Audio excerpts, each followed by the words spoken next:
Okay, so the first question I just want to put out there so that we can be clear about who's in the room, but maybe you could just tell me a little bit about who you are professionally and as much information as you'd like to say about who you are personally as a, where you come from or your cultural background, if you think it's relevant to the topic of discussion. hmm So I'm Marwa Saleh. I guess the name's the easiest part to start with. The rest is always gets complicated. Professionally, I started out, I had sort of a reverse of the normal pathway where people usually do anthropology and then go for their medical studies. But I started with an accelerated pre-medical medical program, graduated as a physician and did my family medicine training specialty in the United States, and then worked for a few years and then decided that I was still quite passionate about anthropology, which I had dabbled in as a medical student, was doing research with some of our faculty that were anthropology or sociology in their background, and so I had learned some of the methodology and what the social sciences had to offer, really, and was really drawn to that. And after some years in practice as a family physician, realized that there is so much in medicine that we can learn from with the modalities of the social sciences, with what social sciences offer you that medicine doesn't, which is a way of thinking um, beyond the square approach that medicine needs to be able to function as a system globally and as a healthcare system. No, you can't have the luxury of some aspects that we get in social sciences where you can begin with some of the imagination process, I'd like to say, even though a lot of it's all science, but there's more respect for the art part that is forming science or forms science across the years. And so after having worked enough to see that there's a part of me that feels drawn to that research domain, I did my master's in research and anthropology in Ecuador in FLACSO. A lot of the work that was coming from Latin America was very inspiring, seeing how differently they were approaching the social sciences as well. And I thought that would be an ideal environment really to gain the skills of an anthropologist. And so professionally, I ended up pursuing that as a master's. And after that, throughout that, I was still working uh, part-time in addition to being a family physician as a clinical work. I've also been a humanitarian worker, so I was mainly involved in work with NGOs. And sorry, I have to open the window because it's getting way too hot in the room. Go for it. That hot flash is kicking in 1 second.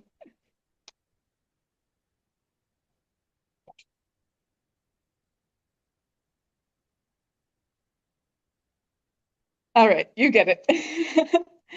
Um, and so pursuing, where was I? And after with anthropology, I was also working as a humanitarian worker with NGOs, starting up health projects, mainly in primary care.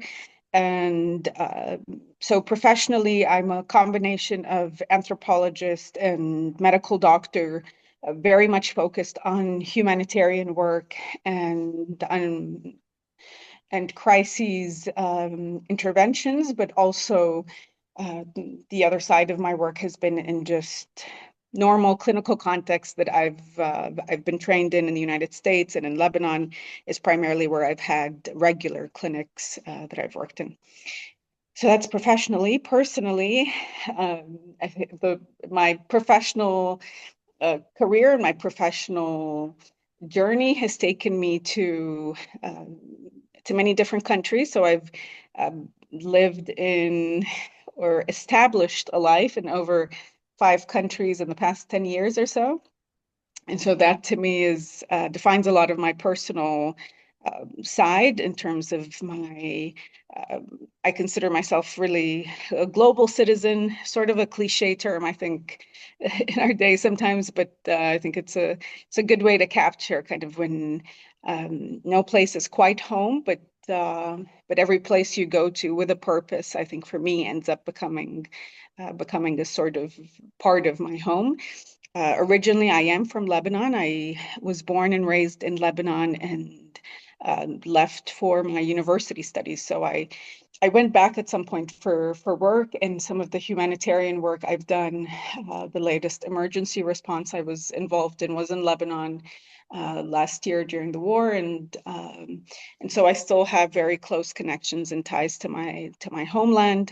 Um, and yeah, I'll leave it at that. No, but I think that that's a wonderful springboard because I think one of the critical questions that we're so interested in hearing from you on is this idea of cultural sensitivity. So being aware of cultural differences in touch practices, but also being open to those differences. And I think you describing yourself as a global citizen, I think primarily means that you are open to those new experiences.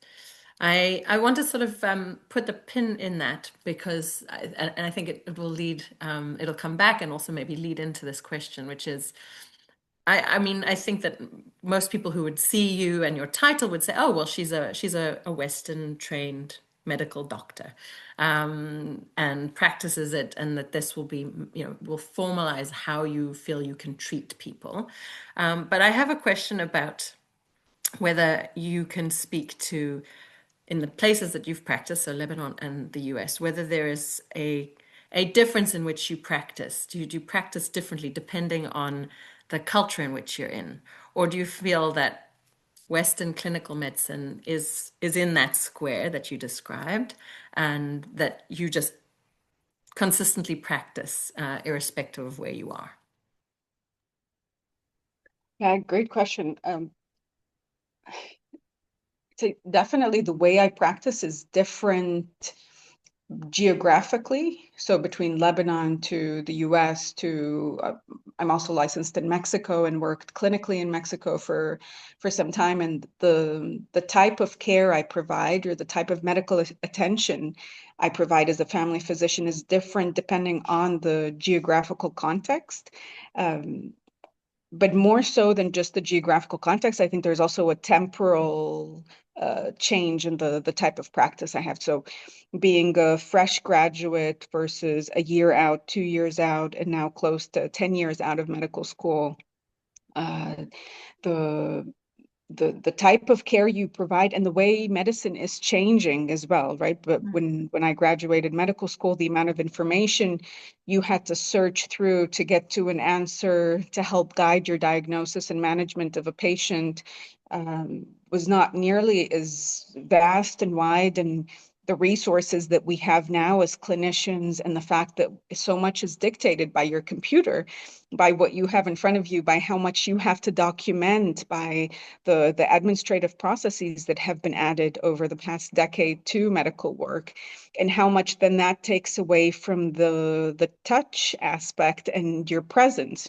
Sometimes touch for me is, yes, there's the physical exam part, but there's also the eye connection and the sitting there and speaking to patients that that when we were trained on, that was when computers were sort of a thing already, but still we had enough time to still be told that, finish your notes on the side, but make sure you have time for your patient. And now it's impossible to teach medical students and residents to just give all their attention to patients, because attention has become so rare, so scarce. And that in that attention, that process of attention giving and is closely linked to touch.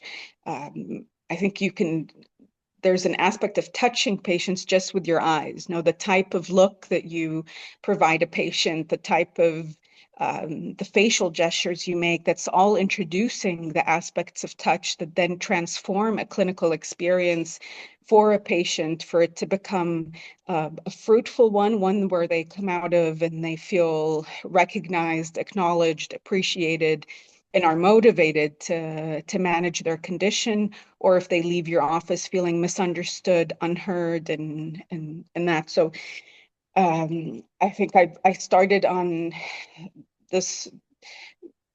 I started on the journey of being a medical doctor, having had so much more time, and over over the years, your time crunches as a medical doctor, that your visits have to become faster. You have to fill in all this paperwork. And so with time, I've noticed a change in how I provide care. But luckily for me, I think the skills that I learned as an anthropologist have tremendously helped me to be able to sit with the patient, even if it's for a shorter time, and yet be able to get to that click that has to happen to make them feel heard, to have that connection that then I think supports the touch medicine aspect of it. But to go back to the geographic aspect, because language is so important to people feeling understood. I think initially when I was in Mexico and started seeing Spanish-speaking patients when my Spanish was not so great. Well, actually, I started seeing Spanish-speaking patients in the United States, and I didn't speak Spanish at the time. And I could see how different things were after I picked up the language and was able to attend to patients in their native language, and how much that helps in just facilitating the process of care. And so then going back to Lebanon after training and working in the United States, and seeing how in my mother tongue and in my own culture, how much more powerful as well a clinical visit can be when it's in a culture that you completely understand and are part of and can easily connect with people, was also something eye-opening for me in terms of how I can provide care, where I can make the most difference, but also challenging because you understand too much of a certain situation that also burdens you more as a care provider, knowing the intimate details of what a patient's suffering is coming from, especially in the realm of mental health conditions, I'd say. So I'm just gonna tail on a tiny extra question there because you've spoken very very insightfully about your feelings across these different geographies as a function of language, as a function of interpersonal connection. I'd like to just press you to, if you can, if you've been able to capture this in some way, whether there is a difference in expectation about the care that one would receive in these different places, and whether or not touch specifically, but also maybe this interpersonal connection is expected in varying degrees across these three very different cultures. So I'd be curious if you have any insight. Maybe you've been treated in these three different places as a patient, and whether you could speak to the patient side of the equation and what those expectations might be. Yeah. Uh, yeah, but my mind automatically goes to seeing the bigger difference that I see, or perhaps the biggest difference that I see in terms of uh, how much touch gets done in these settings, more so than geographic. And I know for the first question, it was more of a temporal relationship that I saw. For this question, I see that it's more so has to do with perhaps the best term is not social class, but depends on the setting in which you're getting care, right? So in the private system versus a public healthcare system, in a humanitarian context versus a private hospital context, the expectations that patients have and that I can have. No, I'll speak a little bit about my experience so far in Austria, which is a very new system to me over the past few months, really. And on a personal side, I've going through pregnancy, and then I've rarely been a patient, and then having to cope with being a patient and realizing how touch is quite different in this setting. And I had not experienced medical care in Austria before, and seeing that even in pregnancy, there is a very, um, there's a sort of barrier that's always there between the patient and the physician, and touch is not part of the care provided even in pregnancy, right? It's the patient has to ask for it, has to ask to be examined, unless it's part of a checklist that the doctor has to go through, which was something shocking to me because the other context where I've seen touch being such a scarce service that we provide patients is in humanitarian context where you can't afford to have a private space. And so we tend to just avoid the physical exam and avoid the parts of the medical consultation that require the touch aspect or the physical examination part, right? So in those contexts, I'd say the physician often just makes a diagnosis, a working diagnosis based on what they hear the patients are telling them. You also don't have access to laboratory exams or imaging exams as much. And so there is a lot of what we treat is based on kind of I'm not going to say trial and error because there's enough evidence in what the patient's saying to help guide you. And then you can always get more tests, but it's, as I said, scarce in that setting too.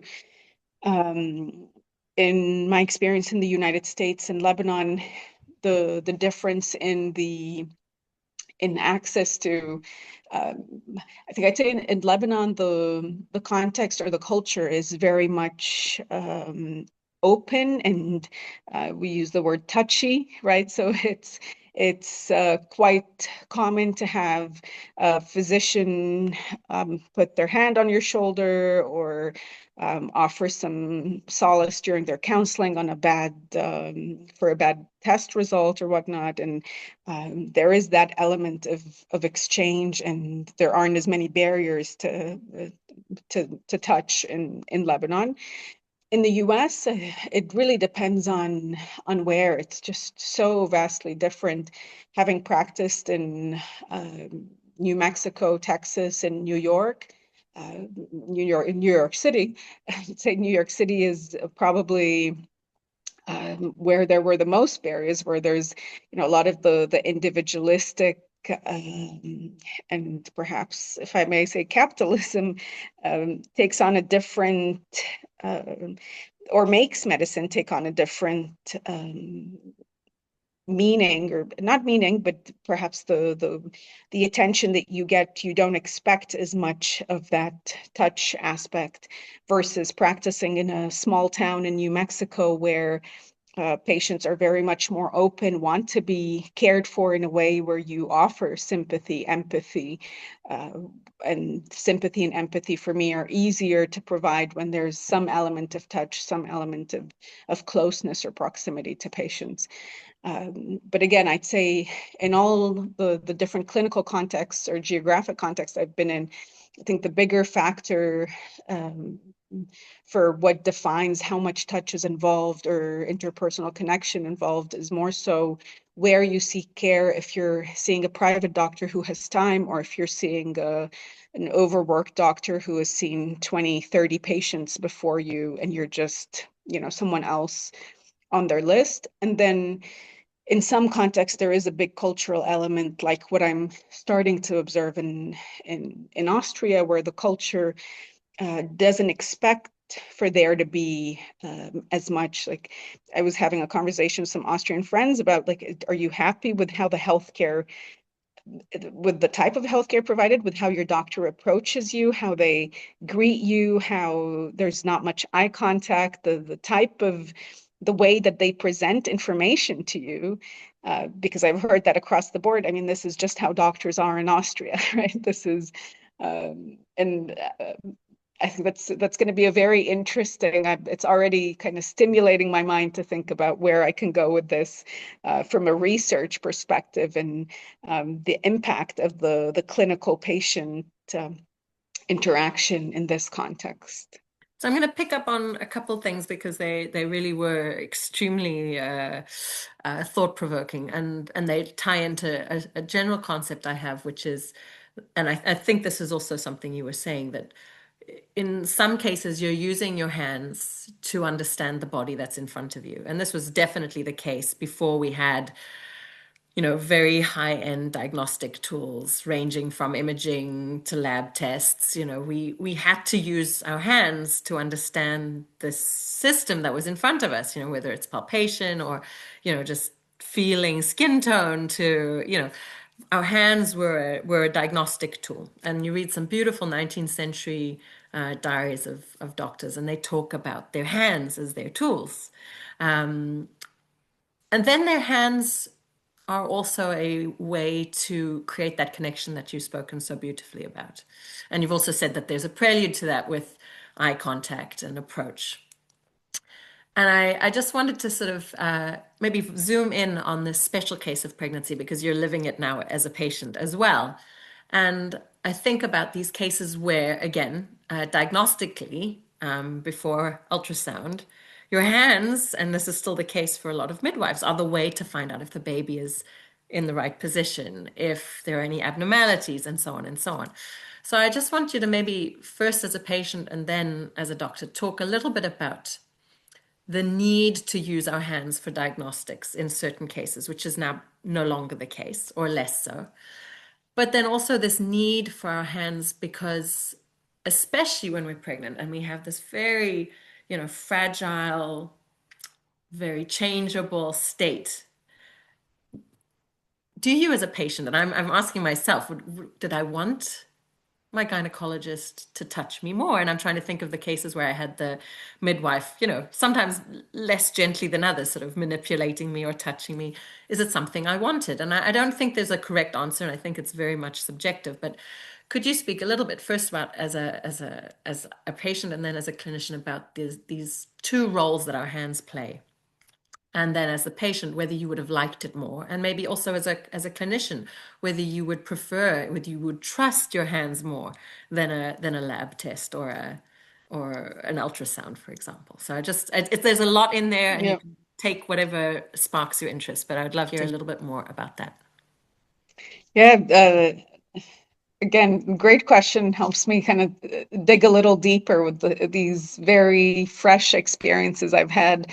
Um, some nights ago, or the past few weeks before, as I was waiting for the last ultrasound that I did just yesterday to confirm baby's position, because baby hadn't turned yet and was lying transverse, and I was palpating myself almost every other day and trying to use my own hands on myself to see if I can tell where baby's head is. And I think that's one of the kind of the dying arts in obstetric care, and which to date, in all my 7 appointments or 8 appointments between midwives and OB doctors, I was not offered an exam of my abdomen to assess the size of my uterus or to assess baby's position.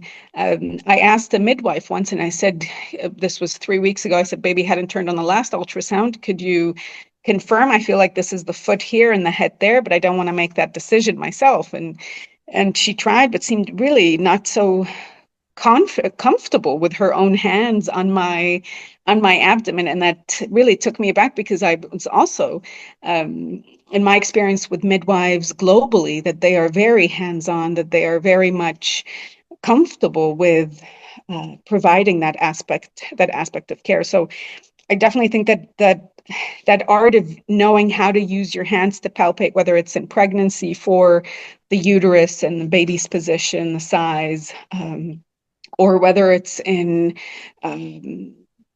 as an internist or as a family physician for conditions of cirrhosis or hepatomegaly or kidney disorders that you can still, or the many physical exam signs that we're taught to use to be able to narrow our diagnosis for acute abdomens or other clinical presentations. Those are really dying arts, because we see how easy it is to get a radiology test to tell us the same thing within seconds, and now I heard this years ago, I think over 5 years ago, that the new stethoscope is the ultrasound, the handheld ultrasound. And when we are, and I'm not opposed to that, because I see how much, I've trained in various types of ultrasound for musculoskeletal, for the FAST exam, which is the crucial emergency medicine ultrasound training that really helps save lives, really helps identify problems efficiently. So I believe in the power of the ultrasound. I believe that having a handheld ultrasound as a physician, especially in a humanitarian context, is very helpful.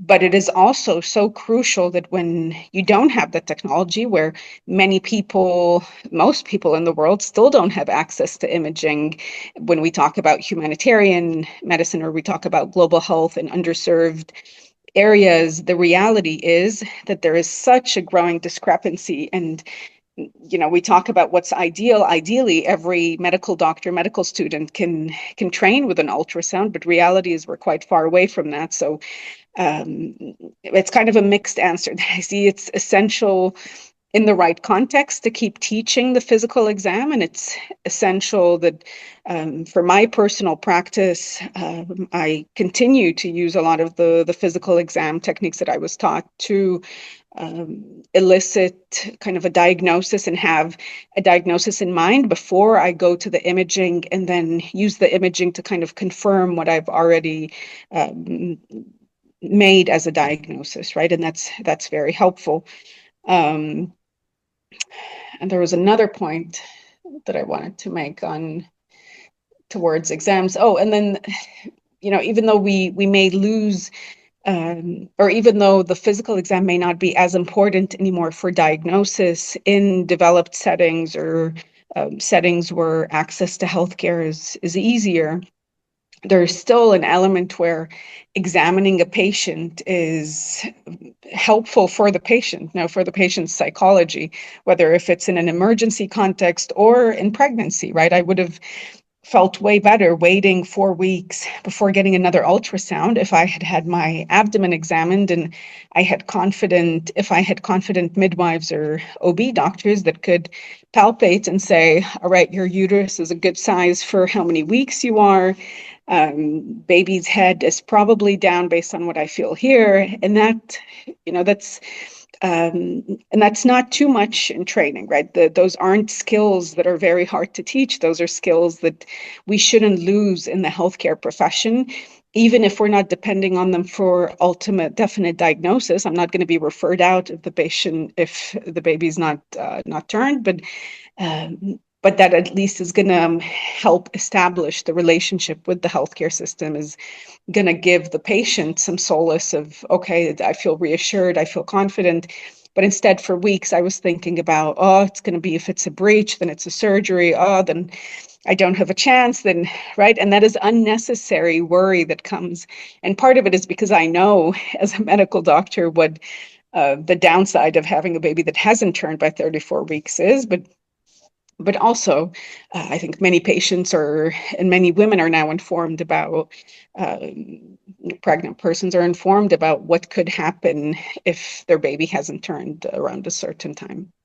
So I think all of that is exactly the kinds of things that I was hoping to hear from you, which is that, that there's a time and a place for modern diagnostic tools, but that there's this added element, that physically being in touch with someone, especially I think that there are very specific contexts like pregnancy, which is why I was so pleased that we could discuss that. And you mentioned very crucially that you've worked with midwives across the world. I wonder if we could just stick on this topic just for a little while longer, because I do think that there are places in which midwives are trained differently and where they have a slightly more maybe holistic view of their art. The one thing I'd also like to just hint at is that there's something about the experience of these hands. And when delivering my second baby, I had to go to the hospital, and I had a Ukrainian doctor who had obviously had to practice medicine in a similarly underfunded, or in a context without very many tools at her disposal. And so she was measuring me up on, by feeling around and figuring out what the birth weight would be. She did a couple calculations in her head and started, feeling things around. And I think I think she was closer in grams than they had calculated through the ultrasound. So, just but more importantly, I had a feeling that these hands knew what they were doing. Hmm. And so a lot of the work that we do in our lab is about trust, trust in technology, trust in others. And I wonder if there isn't this feeling that you get, and maybe you had the opposite with these, you know, underconfident hands of your most recent midwife, that we get a really good sense on the receiving end whether these are hands we can trust. So it can obviously go in both directions. You can have hands that are touching you to diagnose you that are experienced and know what they're doing. And I think I'm trying to sort of lead you into a question about your experience in Ecuador with these midwives who probably haven't had access to as many of the diagnostic tools that we've been talking about. So they've had to get good at using these. So I wonder if you could talk a little bit about that experience. Yeah, absolutely. It's probably my favorite thing to talk about is just the tremendous clinical expertise that these midwives that I was really lucky to do a lot of my work in my master's process, and then afterwards just spend time with them because of just how much of an important resource they are. And I'm still well connected to one of them who I said, I wish you had a visa to come here and be with me for the delivery. And she's ready. She said, just call me and I'll be with you on the phone. And, and that was very touching, even though, ironically touching, despite the distance and despite this being on the phone. But there was something in me that moved hearing that reassurance from her, and kind of that boost of confidence of, yes, you can do it, and this is what you're up against. And um, there, the clinical medicine and the type of care provided in Ecuador, in that specific group of Quechua women in the Amazon region that I was in, was something I hadn't experienced before in medicine, even in places where touch is appreciated, even when you have kind of the gentlest of healthcare providers. And so much of it has to do, I think, with the fact that this is a group of women. These midwives are traditional midwives, so they have no official diplomas or certificates that were handed to them. They never went to a specific school to get what they earned. It's they studied for many of them, from their childhood with their parents, grandparents, and communities, and then stayed in their communities to serve the very communities they learned from in traditional ways, in midwifery, but also in curanderismo, so healing with plants, healing with traditional Quechua ways that they had inherited from their parents and grandparents as well. And so the the the element of touch is really at the heart of everything they do, or is something where you don't differentiate. We speak about the mind body duality in biomedicine, and how we've created that sort of barrier between what is the mind, what is the body. Uh, in Quechua midwifery context that I've experienced, there's really no beginning or end. There's no differentiation between what is psychological, what is touch, what is body, what is mind, what is, these categories that we've made to facilitate our way of understanding the medicine we've ended up with as a Western sort of society. But there, in that context of midwifery in the Amazon, it was all just one package. That is, the midwife knows what the patient is needing through using her hands, through using her ways of knowledge that are very hard to quantify in words for me, because I remember one of the first things I was told when I was observing with them is, don't expect us to teach you with words. Here you learn by seeing. Look at the plants, look at the soil, look at the houses, look at the people, and you'll learn what we're doing here. But I shouldn't expect to ask, what is this plant, and this is what this plant is, and this is what it does, and so this is how medicine is. And so to relate that to how their physical exam part is, it's not that they just know how to use their hands to know where the uterus is at or the position of the baby's head, but they have a way of using their hands to know what to anticipate. Is the mom scared? How much of fear is dominating her control of her body right now? Where is she right now psychologically through their physical exam of her status when she comes in labor? No, and how can they use their hands as part of the exam, but as also part of the management approach that they have when a mom is feeling anxious, the sort of rhythmic application of a plant to her back or to her thigh suddenly creates an atmosphere that is so soothing in the labor room. It was, some of the most fascinating births I've witnessed were in the Amazon, with the traditional midwives that I was with, because it was all just so surreal that I had experienced the birthing process of my patients, not, and some not my patients, sometimes just observerships as a medical student that I recall from my time in Tanzania and Nepal, where um, the context of the labor room in a very Western-like setting would be loud and anxiety and fear-driven, and this place in the Amazon was everything the opposite. No, it was a very simple room. Everything was just about the breath, was about synchronizing, harmonizing, and they created that through the movements that they had on the patient directly with how they approached the exam, but also how they moved about the room, how they related to each other, how the midwives interacted with each other, and all of that just sticks in my mind in terms of how the atmosphere for birthing, for healing in that setting, even postpartum, is often made. So I don't know if I answered the question because it's just And an then endless some. topic for me. And then some. I think it's obviously extremely it's obviously very present in your mind because of your current condition. As a potential patient in the next few weeks, you are obviously thinking about how you want your birth process to be or what you expect it to be. So I can feel like you are putting yourself back into that room. It's very, very vivid for me.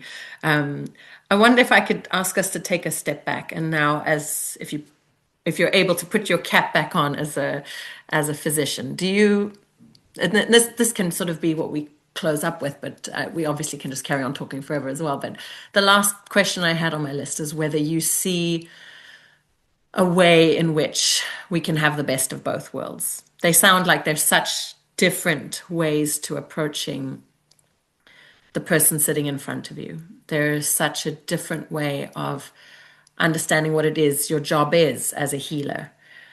They seem so disparate.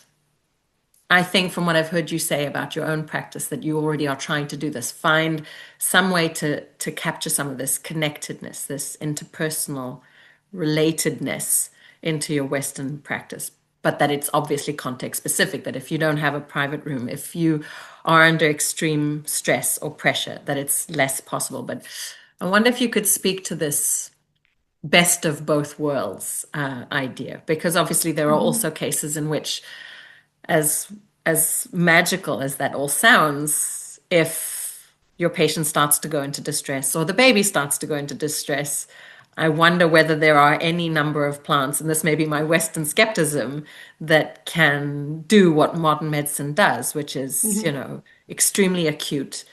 It's incredibly powerful, and I've witnessed it firsthand. It's Yeah. unbelievable what we're able to do nowadays, and we can keep a 24-week-old baby alive, and there's these marvels of Western medicine. So I wonder whether we can agree that there are these incredible benefits to these two approaches, and whether or not there is a way to bridge them. And maybe you're already doing it, and you can speak to that. Yeah, that was one of the first questions that I started out my anthropology studies with was, I know that this system and I know that system, and I had studied Ayurveda for a few years before I went into anthropology. And my question coming in was, is there a bridge? Or there is a bridge, right? I came in with a statement, there is a bridge, and what does that bridge look like? And by the end of and that question of a bridge actually came up at a recent conference, anthropology conference I was in, where one of the researchers was describing the bridge she found in a Mexican indigenous community living in Mexico, and what that bridge with the healthcare system there was. And I questioned that. Not, there is no one size fits all, or one indigenous community in one context is not the same as another. But I said, in my experience, that bridge doesn't exist. That bridge doesn't exist simply because of healthcare inequalities, inequities, in how we look to these indigenous systems and what we expect from them. I definitely don't want to romanticize, the with what I've said of how beautiful that setting was and that pregnancy, that birth that I witnessed, but that birth that I witnessed was of a woman from that community who had been following with the midwives for months. And in contexts where you have patients that are foreign to that healthcare system, or that indigenous way of being, or the cosmovision that is associated with that type of healthcare practice, I think the expectations can't be as optimistic, right? And this is where modern medicine is really, as you said, life-saving and necessary and irreplaceable in some way. I don't believe that there is any single indigenous system, whether it's the Ayurvedic system or the Quechua system, or that could replace modern medicine, because modern medicine was created as a way to try and fit all after, with all the globalization that's happening, with post-industrial revolution and the way of life that we have in cities, especially whether it's in Austria, Germany, or even Ecuador, right? The healthcare that you expect or that you need as a person with a busy lifestyle, a working lifestyle, does not meet what a Quechua healer can offer you, in terms of what they require of you as well, because these are systems that really prioritize taking care of oneself. And the concept of taking care of oneself is tremendously different and does not match what we're able to do in cities and with the lives that we have. And so,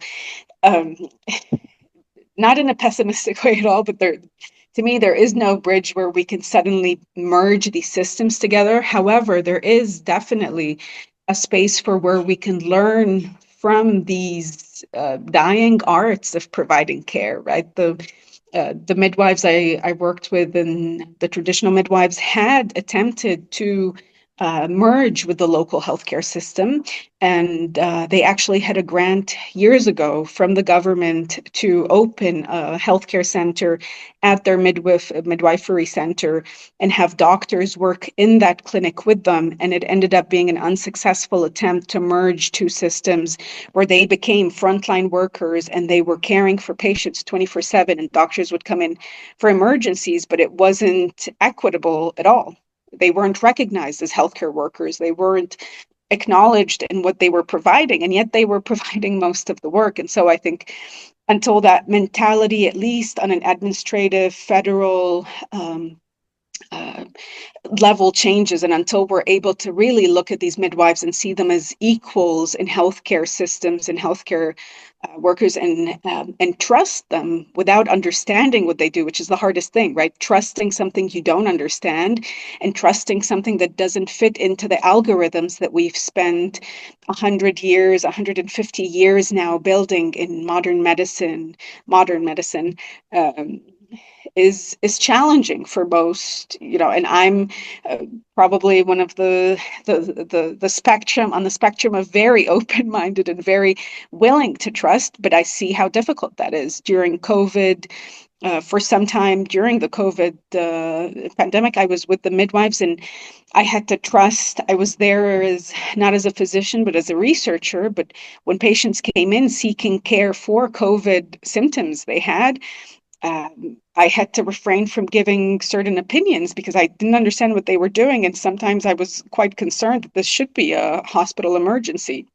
But that wasn't my place, but I did provide my, ethically, I still had my duty to say this is what I'm saying and this is what I recommend. But ultimately, all their patients survived and actually did well, and they had patients that were referred to them from the hospital. Um, but that aspect of trust, I think, is very hard to come along, especially if you have not experienced that system in a positive way. If you're a physician working in a hospital in Ecuador and you've received patients, and that had happened in the OB, in the obstetrics area, that there were patients that would arrive at the midwifery center.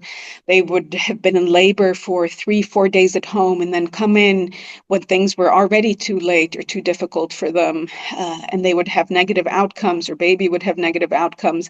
And then the midwives would send them to the hospital. And they'd arrive to the hospital having been re-referred. And the assumption would be that the midwives had done something wrong, right? And so there's this way of easily blaming. And then as a physician working in a hospital system, if that's what you hear and that's the all the time you have to hear, that's the story you build and the narrative, and that's what your an opinion of the Quechua obstetrics system becomes, and that's really difficult to then surpass, go beyond and build a bridge for, right? It's so it I think there's definitely room to learn to perhaps appreciate what value there is in a healthcare worker's hands, in the ability to know with your hands, and perhaps pursue certain elements of uh, plant medicine.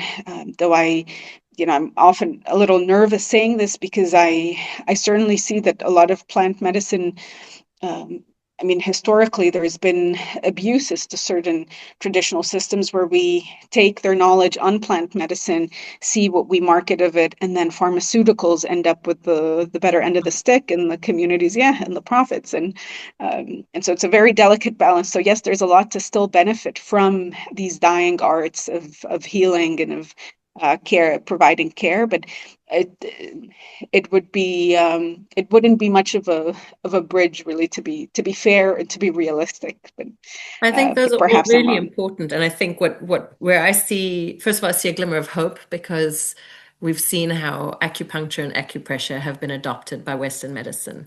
It's taken them, a couple hundred years to realize, but it's now accepted and paid by your health insurance and seen as a good alternative to pharmaceutical approaches. I think so that there are examples where, given enough of a push, people will identify that 2 or 3 thousand years of success is seen as worthwhile to consider. I wonder if really we have to sort of identify areas where Western medicine is failing, and whether I think there are obviously incredible successes in OBGYN practices, but there are obviously also these gaps where we're seeing, postnatal depression. We're seeing some of the negative side effects beyond sort of the very negative outcomes that can happen. But we're seeing negative side effects that I think would have been or are a ripe opportunity for learning from these cultures in which motherhood is seen as a longer term scale. And I love this idea of, caring for yourself, caring for your baby, both before and after birth, and that you get followed after birth. And I think this is something maybe we do need to think more about. Or I really loved the idea that you said that they would catch or predict something that might be coming up, and I know that in Western medicine, we're starting to try and figure out, are there cues to postnatal depression before the baby's even born? So we want it, but we don't necessarily know how to get it. So Hmm. I'm wondering if we can find specific cases in which bridges are more likely. But I think this idea of respect and recognition for these practices without understanding is what's going to be so difficult because we really want to understand. So I realize we sort of come to our hour, and I wanted to ask you if there was any last point that you feel you should have said wanted to say but didn't get a chance to say. You've answered all my questions and then some, and I hope we can carry on talking because I'm hoping we can do a study together or something, comparing. If nothing else, if you want to talk to us about this pregnancy study, but if there's anything you didn't get a chance to say and were sort of burning to say. Thank you for the questions. Thank you for the space as well to reflect in this time of mine too. I've kept myself really busy up until this week. This week started getting a little easier, and so it's nice to have that part of the reflection kick in. I think your questions have